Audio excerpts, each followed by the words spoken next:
Après avoir œuvré dans le monde de l'édition, puis dans celui de la fonction publique, Denis Vaugeois est élu député de Trois-Rivières dans le premier gouvernement péquiste en 1976. Au cœur des nombreuses réformes mises de l'avant par le gouvernement de René Lévesque, il participe activement à la préparation du référendum de 1980.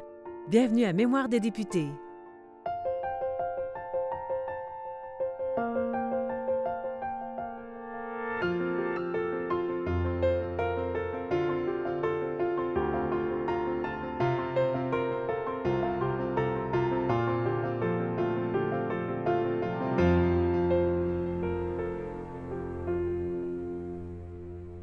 Bonjour, M. Vaugeois. Bonjour. Bienvenue à Mémoire des députés.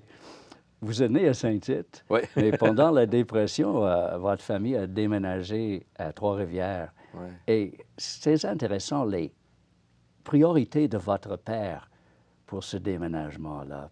Parlez-nous-en un peu. Oui, bien, j'étais très jeune. C'est ce qu'il m'a raconté ou il nous a raconté. Donc, il y avait un petit commerce à Trois-Rivières. Mon père était mécanicien, pas de formation, il avait à peine été à l'école. Mais là, c'était la crise, donc il a décidé ramener sa famille à Trois-Rivières. Et en arrivant à Trois-Rivières, donc, il faut qu'il trouve un logement, il faut qu'il se trouve un emploi. Puis aussi, bien, on était à l'âge d'aller à l'école, donc il veut nous inscrire à l'école. Normalement, c'est un peu automatique, ça, l'inscription à l'école, mais lui, il avait l'idée de nous envoyer au jardin d'enfance. Le jardin d'enfance, c'était une école de religieuses, filles de Jésus. C'était la seule école privée payante à Trois-Rivières. Et j'avais de la difficulté à comprendre pourquoi il avait choisi une école comme ça qui allait lui coûter de l'argent alors qu'il n'y en avait pas. Et le pire de tout, c'est qu'il va au jardin d'enfance pour nous inscrire, mon frère et moi, et les sœurs refusent parce que mon père est chômeur. Et c'est l'année suivante qu'on va finalement être admis au jardin d'enfance. Alors, c'est pourquoi? Bien, mon père avait des origines françaises assez rapprochées, plus que je le croyais d'ailleurs. Et les Filles de Jésus étaient une communauté française, puis il y avait des membres de la famille dans cette communauté-là. Et pour lui, c'était important de ne pas perdre les origines françaises, même jusque-là, jusqu'au point d'être éduqué par des sœurs françaises. J'ai l'impression aussi que pour lui, l'éducation de ses enfants était très importante. Oui, mais c'est vrai pour ma mère aussi. En un sens, ma mère était plus instruite, c'était une maîtresse d'école. Et pour elle, quand j'y repense aujourd'hui, je me rends compte à quel point je dois à mon père pour ce geste-là, parce que ça a fait une différence, cette éducation-là. Mais du côté de ma mère, elle, j'allais pas à l'école, qu'elle m'avait montré à lire, à écrire. Elle me faisait apprendre des textes par cœur, des petits bouts des petites scènes. Et quand j'ai commencé à l'école à Saint-Tite, s'était arrangé avec les frères pour toujours me faire monter sur la scène. Dans les cérémonies, là, il fallait toujours que je récite quelque chose. Elle, pour elle, c'était important. Dans les soirées de famille, elle me faisait monter sur une chaise. Mais ça m'a aidé parce qu'après ça, j'ai fait du terrain de jeu, par exemple, comme moniteur. Bien, je me souvenais des leçons de ma mère et j'ai été enseignant. C'était la même chose. Et tout ça, ça m'a été extrêmement profitable. Je ne dirais pas en politique, mais en tout cas. Mais, après, à la suite de vos études classiques, vous êtes allé préparer des études en éducation. Avez-vous toujours voulu être prof, d'enseigner? Bien, je vais faire un petit retour en arrière pour les Filles de Jésus. Oui. Et en plus de la formation, c'est que sur la route de mon école, j'habitais le quartier Saint-Philippe, les religieuses étaient dans la paroisse de la cathédrale. Sur le chemin de mon école, il y avait la bibliothèque des jeunes. Et ça, j'en parle souvent, ça a changé ma vie aussi. Parce que au début, je ne savais pas ce que c'était, cette bibliothèque-là. Mais progressivement, j'ai appris l'habitude de m'y arrêter. Et puis, alors là, c'était vraiment, pour moi, j'ai appris à apprécier cette bibliothèque-là et puis m'en servir. Puis j'ai gardé ça toute ma vie, l'amour des bibliothèques.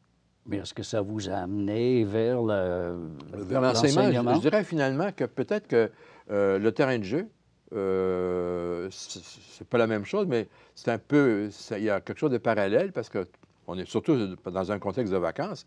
Avoir la discipline sur un terrain de jeu, c'est quand même pas rien. Et puis, j'ai fait du scoutisme aussi. J'ai fait du théâtre au collège.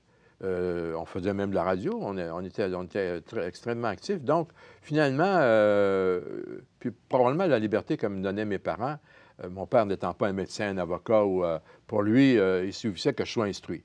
Et pour ma mère, que j'ai un métier qui soit propre, pour ne pas rentrer à la maison sale le soir, comme ma mère était toujours hantée par les linges sales que mon père ramenait de son usine. Donc, pour moi, enseignant, oui, mais c'était surtout que je voulais aller étudier en lettres. Et si on va étudier en lettres, il faut quand même gagner sa vie. Tu ne peux pas te promener sur la rue en disant « j'ai une licence en lettres ». Donc, pour moi, ça allait de soi que je pourrais être enseignant. Les prêtres au séminaire priaient pour moi, pour me faire changer d'idée, trouvaient que je ratais ma vie, parce qu'on ne gagnait rien dans l'enseignement. Les laïcs n'avaient pas vraiment de place dans l'enseignement à l'époque. Tellement qu'après ma première année d'école normale, je voulais continuer à l'université tout de suite. Et le supérieur du séminaire m'a appelé à la période de Noël chez moi pour me dire venez donc me voir. Et là, on est quelques mois avant, il priait pour me faire changer d'idée. Et à Noël suivant, on me propose un poste d'enseignant au séminaire. Bien, je dis, c'est pas vrai. Alors, ça coupait un peu ma trajectoire, mais en même temps, je me suis dit, je vais prendre une petite revanche. Hein? Alors, j'ai été pendant un an enseigné au séminaire pour leur montrer que les laïcs avaient de la place dans l'enseignement secondaire. Et j'étais parmi les premiers professeurs laïcs enseignés dans un collège classique. Étiez-vous aussi destiné pour l'histoire? Non. Non, au collège, par exemple, c'était une discipline importante. Il y avait des archives, on avait des professeurs d'histoire qui étaient très compétents, mais pas au point de m'orienter vers l'histoire. C'était une discipline qui n'était pas importante. Quand je suis arrivé à l'université, j'étais inscrit en lettres, en littérature, donc en grec et en latin, parce que je faisais une licence classique. Mais progressivement, dans un corridor, j'entendais parler des cours de Frégeau, de Séguin. Et là, j'ai eu la curiosité d'aller dans les amphithéâtres en question, qui étaient bondés, parce que ces cours-là étaient extrêmement populaires, parce que les gens venaient des autres facultés pour écouter les cours de Séguin en particulier. Alors, je me suis glissé dans ces salles de cours-là, et là, j'ai découvert autre chose. Et après un an, j'ai renoncé à mes cours de grec. Vraiment, j'étais destiné à aller dans un mur. Hein? Et puis là, j'ai dit, je m'inscris en histoire.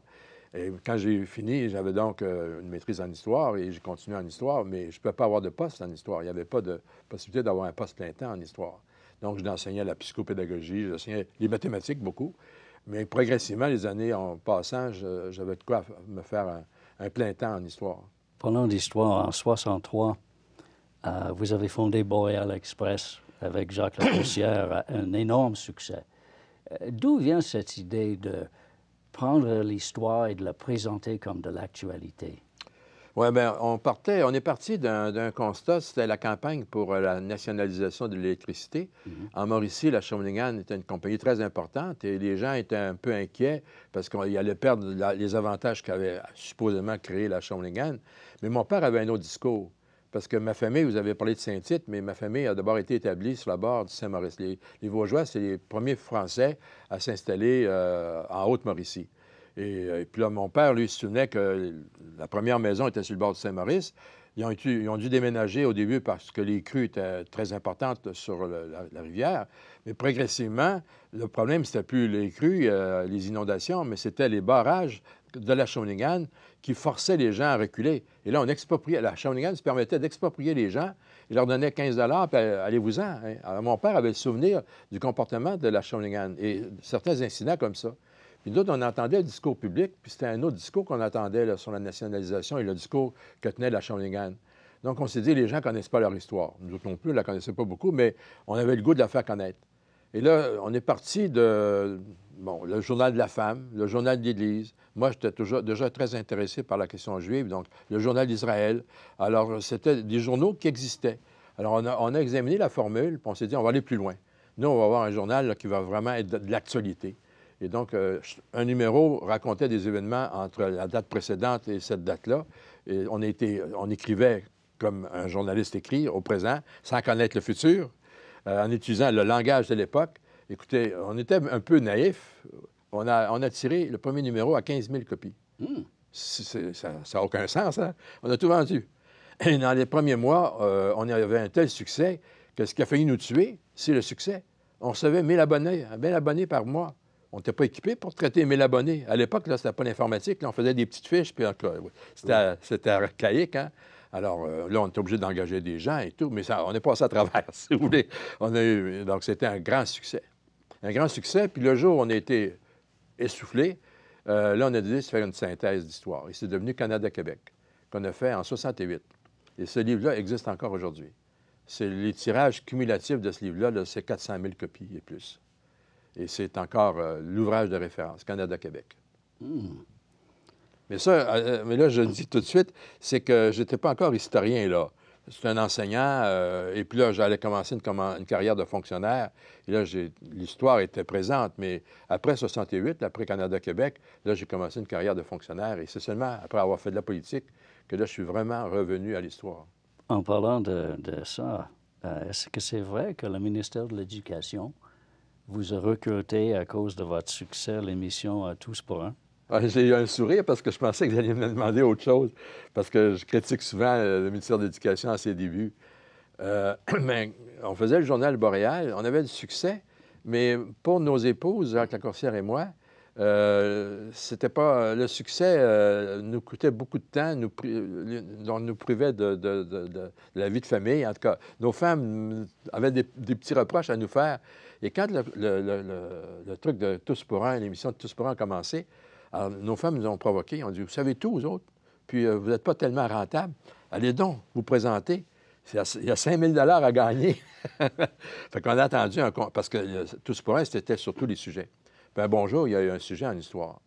Alors là, Jacques et moi, on est partis pour Montréal. On est allé faire le concours. Puis moi, j'étais confiant. J'ai de Lacourcière, une mémoire d'éléphant. J'ai dit, il va passer, puis ça va être aidé, puis je vais l'aider. C'est le contraire qui est arrivé. Donc, j'ai été choisi pour faire l'émission. Et puis, apparemment, j'avais une phase de poker. Quand on me posait la question, j'avais toujours l'air pris par surprise, puis finissais par gagner. Alors, j'ai gagné les 3 émissions. Et puis la veille de la dernière émission, Jean-Marie Joly, qui était directeur général au ministère de l'Éducation, m'avait téléphoné en me disant, je vous souhaite bonne chance demain. Puis en sortant de l'émission, venez-vous en Québec. On veut vous voir à l'entrevue. Même si vous n'avez pas fait application et tout, on a le droit d'avoir des candidats sur invitation. Et je suis allé et j'ai été recruté. Je devais partir pour Besançon. J'avais pris un poste d'école dans une école normale de Besançon, en France. Et là, je suis plutôt venu à Québec. Qu'avez-vous fait avec votre 5 000 C'était beaucoup d'argent. Hein? Oh. Je gagnais 3 000 par année à l'époque. Alors, je venais de gagner pas mal plus tout d'un coup. Mais je considérais que j'avais une dette envers les archives. Donc, j'ai fait mon petit don aux archives du séminaire. Et comme mon père s'était privé, c'était évident, c'était privé pour nous faire instruire, mon frère et moi, puis qui s'était privé d'une automobile alors qu'il adorait les autos. Alors, j'ai sacrifié mon auto, mon argent, puis j'ai laissé à mon père. Mais pas longtemps après, je m'en suis racheté une autre. Il a dû être vraiment content. Ah oui, mais écoutez, j'ai eu des parents adorables. J'ai eu cette chance. Hein? Vous êtes devenu, dans ce poste-là, le premier directeur d'histoire dans le ministère depuis le début. Oui. Quelle place avait l'histoire dans le curriculum du Québec à ce moment-là? Est-ce que c'était... Oui, c'était... théoriquement, on était sur un pied d'égalité. Le concours qui s'était fait, par exemple, on cherchait un responsable pour la physique, pour le français, pour l'anglais, la langue maternelle, etc. Alors, on était sur un pied d'égalité avec les autres disciplines. Sauf que, dans la réalité, ce n'était pas nécessairement une matière très importante. Mais je tiens à ajouter que quand on était recruté, on était en septembre 65, au mois de juin de cette année-là. Le ministère vient de commencer. Et ils ont introduit l'informatique arrive. Alors là, ça bouleverse la façon de faire les examens. Et là, à la première année du ministère de l'Éducation, avec leur examen, l'informatique et tout, c'était une catastrophe. Ils ont perdu le contrôle. Les jeunes qui avaient fait les examens n'étaient pas sûrs d'avoir des résultats. Puis d'autres recevaient des résultats alors qu'ils ne s'étaient pas présentés à l'examen. Et nous autres, on avait eu comme moderne, l'équipe qui avait été recrutée comme moi, là, je serais responsable de discipline. Première chose, sauver les examens. Mais ce n'était pas évident. Et je peux vous dire que c'était tellement profond chez les gens, ça et d'autres. Il y avait les autobus scolaires qui arrivaient, il y avait un bouleversement considérable dans le domaine de l'éducation et le ministère n'avait pas le contrôle. C'était la pagaille. Et nous autres, on était... D'ailleurs, mes collègues et moi, là, on se posait la question, est-ce qu'on reste ou on s'en va? Il y en a même qui disaient, est-ce qu'on envoie nos enfants à l'école? On sait ce qui se passe dans les écoles. Puis l'autre, il disait, bah, moi, je fais assez confiance à mes enfants pour courir le risque de quand même les laisser aller à l'école. On était rendus là. Et la plupart ont démissionné, ont quitté leur fonction. Moi aussi, je ne peux pas tenir. Puis je dois ajouter que l'élection de juin 66 que les libéraux vont perdre, à mon avis, la première explication, c'est le désordre qui règne dans le monde de l'éducation. Les parents souffraient de ça. et ils l'ont fait payer par la défaite libérale. Et vous vous souviendrez que l'Union nationale, Johnson en particulier, demandait la tête du sous-ministre de l'Éducation, parce qu'il savait bien ce que les gens disaient.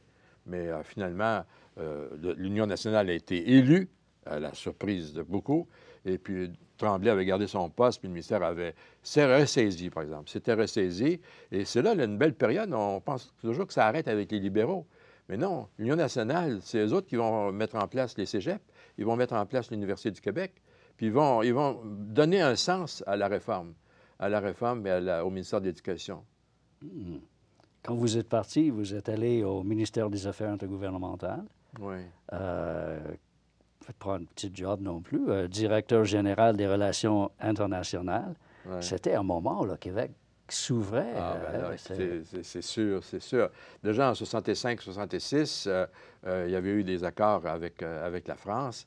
Et moi, il faut que je raconte ça. Comme directeur d'enseignement d'histoire, j'étais responsable de tout ce qui se passait dans le réseau et de tous les professeurs d'histoire qui préparaient, ils étaient parfois autorisés à préparer leur examen eux-mêmes, ils devaient le faire approuver. Donc, j'avais Marcel Masse, qui était professeur d'histoire à Joliette. Alors, il avait envoyé son examen pour le faire approuver. Mon comité avait trouvé qu'il y avait peut-être des petites lacunes, et moi, j'avais la responsabilité d'appeler Marcel Masse, le professeur en question. Marcel Masse, c'est le futur ministre et tout, là. Alors, je l'ai au bout du fil, et puis là, j'explique un peu. Puis, je dis, est-ce que je peux compter sur vous pour faire les corrections? Bien, il dit, oui, mais il dit, est-ce qu'il faut que je les fasse toutes? Bien, je dis, c'est quoi? Bien, il dit, je suis en campagne électorale. Ah bon, bien, j'ai dit, puis là, j'ose lui demander, je dis, vous vous présentez pour quel parti? Il me dit, Union nationale. Puis nous autres, comme on était un peu révoltés contre les libéraux, j'ai quasiment dit, bien, coudonc, bonne chance. Alors, il est élu, il est nommé ministre d'État à l'Éducation. Et pas longtemps après, donc, l'élection de l'Union nationale, j'ai un coup de téléphone au bureau. Ma secrétaire a dit, le ministre vous demande.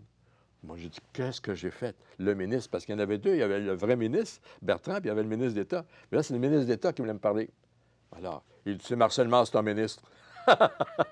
Alors, on avait bien rigolé. Et puis là, je me disais, une chance que j'étais gentil avec lui. Oh. Et puis là, comme j'avais démissionné pas longtemps après donc, de mes fonctions, bien, j'avais pris un poste dans la coopération franco-québécoise. J'étais devenu directeur du Centre franco-québécois de développement pédagogique. Ça, c'était en or. C'était parfait. J'avais 200 professeurs à gérer, la moitié en France, la moitié ici. Donc, j'allais à Paris assez souvent. Je faisais la France pour rencontrer mes professeurs sur le terrain. J'aimais ça. Sauf que je rencontre Marcel Masse un bon matin, puis il me dit, j'ai besoin de toi. Il dit, je vais être nommé ministre aux Affaires intergouvernementales. Puis il dit, tu t'en viens avec moi. Bien là, je dis, ben là. Ouais, là, c'est sérieux. Mais je dis, qu'est-ce que je vais faire? Puis c'est un ministère qui était naissant, hein? Alors, ben, il dit, tu vas commencer, tu vas être mon directeur de cabinet. Bien là, je dis, moi, je ne suis pas Union nationale, et ça n'a pas d'importance. Et puis, donc, je suis passé au cabinet de Masse en attendant que le directeur de cabinet qu'il avait en vue puisse se dégager. Mais là, il est arrivé l'élection des libéraux en 70. Là, je dis à moi-même, j'ai fait une erreur, moi, là, en me collant sur l'Union nationale. Mais non, Gérard Delevesque, qui était le nouveau ministre aux Affaires intergouvernementales, m'avait observé. Et puis, la première fois qu'il me rencontre, moi, je pensais qu'il allait me dire, bon, ben, trouvez-vous d'autres choses, on n'a plus besoin de vous. Pas du tout. Il me confirme dans mes fonctions. Puis là, les 6 années que j'ai vues, là, entre 70 et 76, c'était impeccable. Ça, c'est l'ouverture des bureaux, je pense, beaucoup. Hein? Oui, oui, oui. Quand je suis arrivé, il y avait un bureau à New York, une délégation, à Londres, à Paris. Et puis, il y avait un bureau à Milan. Ça s'arrêtait là. À New York, les gens avaient oublié qu'ils travaillaient pour le Québec. Ça faisait tellement longtemps qu'ils étaient là-bas, puis ils étaient coupés du Québec. Alors, on est obligé de renouveler le personnel. À Londres, c'était presque la même chose. À Paris, là, c'était pas ça, par exemple. Mais là, puis à Paris, j'ai réorganisé. Tous nos bureaux étaient dispersés dans Paris. Donc, on a tout regroupé sur Pergolèse. Moi, je suis un gestionnaire dans l'âme. Je dis ça comme ça. C'est des choses que je sais faire. Alors là, j'ai fait ce que je savais faire. Et puis, on a commencé à ouvrir des bureaux aux États-Unis, par exemple. Alors, la période intense du développement sur le plan international, finalement, il faut le dire, c'est sous Bourassa. Ça a commencé avec l'Union nationale, puis après ça, c'est sous Bourassa. On croirait que c'est le PQ, là, mais là, je dis les choses comme elles sont. En 71, le Parti libéral du Canada a essayé de vous recruter comme candidat. Est-ce que vous étiez surpris? Bon, est-ce que j'ai été surpris? Sans doute que j'ai été surpris. Mais en fait, mes fonctions faisaient que j'étais en contact avec eux autres. Donc, on se connaissait, puis il y en a que je connaissais depuis le temps de l'université. Et comme j'avais une image nationaliste, puis que le groupe à Ottawa voulait se donner une image plus près du Québec, etc., c'est l'époque où on va recruter Debaney, Joyal et quelques autres. Donc, je fais partie de cette liste-là de gens qui vont modifier légèrement l'image du Parti libéral d'Ottawa. Donc, on me propose effectivement d'être candidat libéral à Trois-Rivières. J'ai une rencontre avec Lalonde qui m'explique la belle carrière qui m'attend à Ottawa. Et là, moi, je suis un peu ébranlé, mais j'aime ce que je fais à Québec. Mais c'est quand même, on ne cache pas là-dessus, là. C'est des gens qui étaient importants à Ottawa. Le pouvoir était là aussi, je me doutais bien de ça. Alors là, j'avais l'occasion d'aller au Brésil. J'ai dit, je m'en vais au Brésil. Je suis revenu du Brésil, j'avais eu le temps de réfléchir, puis là, j'ai dit non. Et ce qui est le plus cocasse, c'est qu'Oswald Parent, qui était ministre d'État aux Affaires intergouvernementales, lui, il n'aimait pas trop ce que je faisais. Il trouvait que j'allais trop vite, trop loin, puis pour lui, j'étais un indépendantiste, puis ça le fatiguait. Alors, il accepte la rumeur que j'avais travaillé à une élection partielle pour le PQ. Et là, c'était grave, ça. Et moi, j'apprends ça, que Parent prétendait que j'avais travaillé pour le PQ dans une élection partielle. Alors, j'ai demandé, j'ai dit, écoutez, allez-y, précisez, quelle élection partielle, où, à quel endroit et quelle date, quand? Qu'est-ce que j'ai fait, là, puis quand?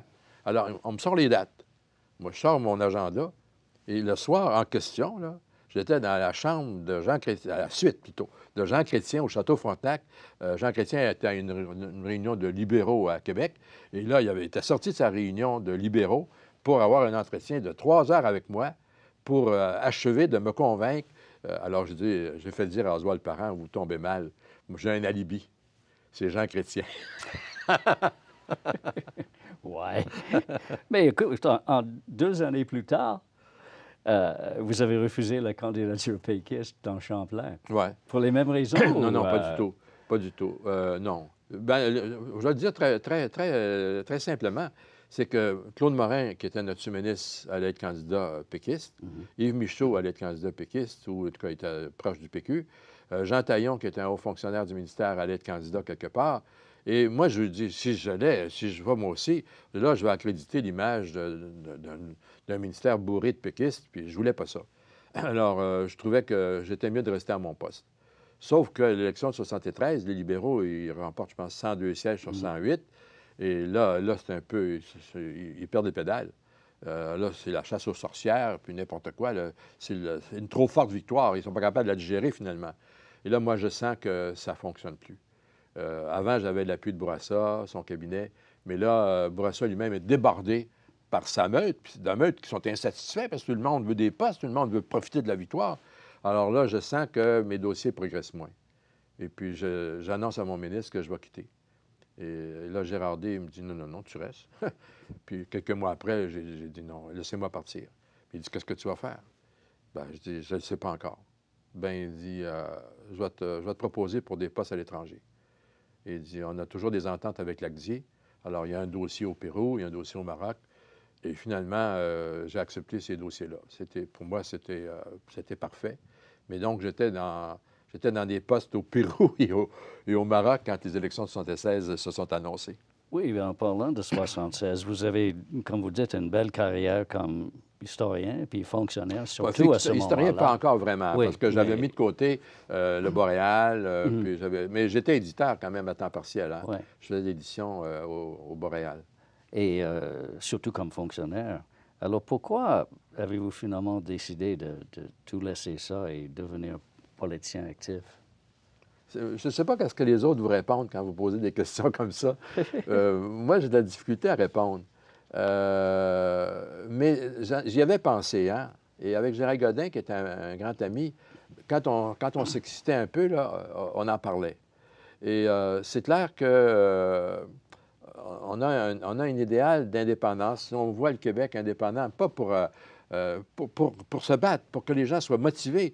On disait actuellement, on joue sur le banc. C'est au fédéral qui décide pour nous autres. Les initiatives se prennent là-bas. C'est pas possible. On a un peuple amorphe qui se laisse entretenir. Donc, il faut être au front, il faut jouer ça à glace, et ainsi de suite. Donc, on se voit plonger un jour ou l'autre en politique. Puis comme on a une activité parallèle qui est l'édition, puis qu'on aimerait bien avoir finalement un salaire de député, puis pour pouvoir faire d'édition dans nos loisirs, on en parle comme ça. Et puis, alors, donc, je suis un peu conditionné, Gérald aussi. Puis quand on en parle, on se dit, si on y va, où est-ce qu'on va? Alors, normalement, on va à Trois-Rivières, c'est notre comté. Mais Gérald, il dit non. Dis-moi, avec mon image de poète, puis il fréquentait Pauline Julien, qui était très, très populaire, mais là, ça donnait des artistes, tu sais. Fait que ça, c'est pas très bien vu en politique. Donc, on avait décidé que ce serait moi qui irais à Trois-Rivières, si jamais. Et puis, Gérald avait dit, moi, je vais aller battre pour ça dans son comté. Puis là, on lui disait, Gérald, fais pas ça. C'est suicidaire. Et finalement, il est allé dans Laurier, puis moi, j'ai accepté à la dernière minute. Je n'étais pas membre du PQ. Alors, j'ai accepté en même temps la candidature, ma carte de membre, et puis la campagne électorale. Les élections étaient déjà déclenchées quand j'ai commencé ma campagne électorale. Wow. Et même ma convention. La convention a eu lieu après le déclenchement de la campagne. Mais là, quand c'est parti, par exemple. Oui, toujours comme ça. Parce que mon comté n'était pas prenable, d'après les théories. Oui. Moi, les sondages ne me donnaient aucune chance. En même temps, c'était rassurant. Fait que si je perdais, j'avais qu'à dire, c'était évident, là, je ne peux pas gagner. Mais moi, c'est pas ça que j'avais dans la tête. Parce que ceux qui m'avaient convaincu d'y aller, il y avait plusieurs de mes amis de tout, puis beaucoup d'anciens étudiants aussi. Alors, j'ai dit, vous allez être où s'il y a une campagne électorale? Ils dit, on va être là. Puis, ils ont été là. C'était une belle campagne, très forte. Et puis, moi, le calcul que je faisais, c'est là, l'historien, ça sert à quelque chose. J'avais fait mon analyse du comté. Puis Maurice Duplessis n'était pas encore trop loin là, dans l'esprit populaire. L'Union nationale, ça existait encore à Trois-Rivières. Je me suis dit, moi, c'est une lutte à trois. Et ça a été une lutte à trois. Et je suis passé entre le libéral et l'Union nationale. C'est quand même une victoire que vous attendiez pas. Je vais vous raconter quelque chose. OK. On ne s'attendait pas à gagner. Non. Hein, le PQ ne pensait pas gagner. Et Godin et moi, on s'est dit, on va être des députés, on va être bien, on va être en chambre, on va corriger nos épreuves, etc. Sauf qu'on a bien vu le soir que les résultats sortaient. Je dois vous dire, franchement, qu'on l'espérait de tout notre cœur, mais on ne l'attendait pas comme ça cette année.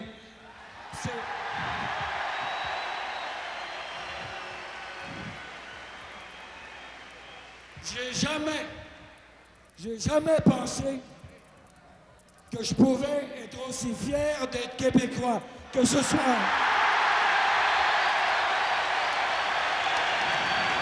Et on sortait puis on gagnait un peu partout. Puis dans Trois-Rivières, les résultats ne sortaient pas. Alors, je dis, c'est pas vrai. Alors, là, je voyais que tout le monde allait être élu, puis moi, je ne savais pas encore ce qui allait m'arriver. Puis en fin de soirée, le résultat arrive dans Trois-Rivières. Mais là, il y avait des élus partout du PQ. Puis là, je me disais à moi-même, ah, sapristi. Là, je me voyais backbencher avec le parti ministériel, parce que c'était plus du tout l'opposition qui nous attendait, là. C'était le pouvoir.